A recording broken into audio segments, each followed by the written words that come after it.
আমাদের গণিত ক্লাসে আমরা প্রায় সংখ্যার ছড়াটা বলি, বলি না? এটা কি তোমাদের মনে আছে নাকি ভুলে গেছো? মনে আছে? আচ্ছা, তাহলে আবার আমরা একটু চেষ্টা করি। আমি বলবো, তোমরা অভিনয় করে করে দেখাবে। মনে থাকবে?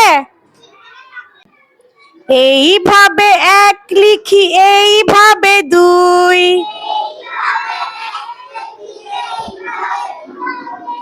এইভাবে খায় আর এইভাবে শুই,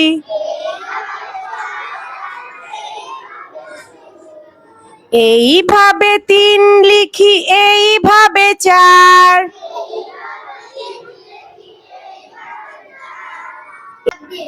এইভাবে লাফ দিয়ে খাল হই পার,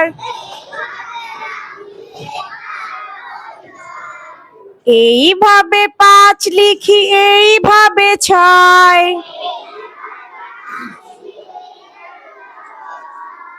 এইভাবে পুকুরেতে সাঁতরাতে হয়,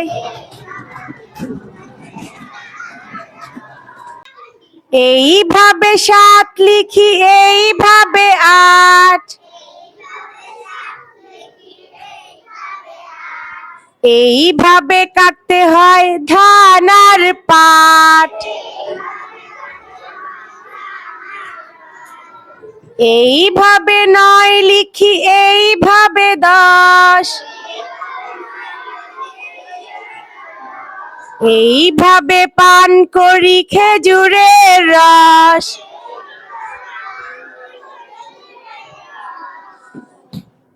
তাই এভাবেই পান করো? এভাবেই খেজুরের রস পান করো? খেজুরের রস চিনো?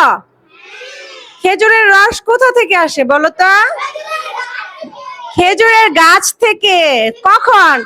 আচ্ছা, সেই খেজুরের রসটা আমরা কখন খেতে পারি বলো তো? রাইট, শীতকালে। খুব ভালো বলেছো তোমরা। শীতকালে আমরা কি খাই?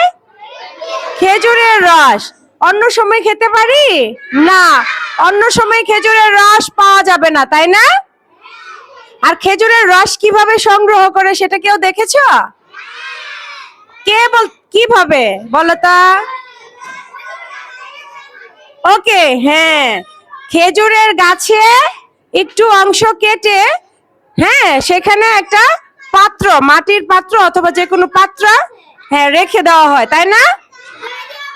তারপরে সারা রাত এক ফোঁটা এক ফোঁটা এক ফোঁটা করে খেজুরের রস সেই পাত্রে কি হয়? জমা হয়। তারপরে এক ফোঁটা এক ফোঁটা করে জমতে জমতে অনেকটুকু হয়। সেই খেজুরের রস আমরা কি করি? খাই। ওকে, থ্যাংক ইউ। এবার সবাই বসে যাও।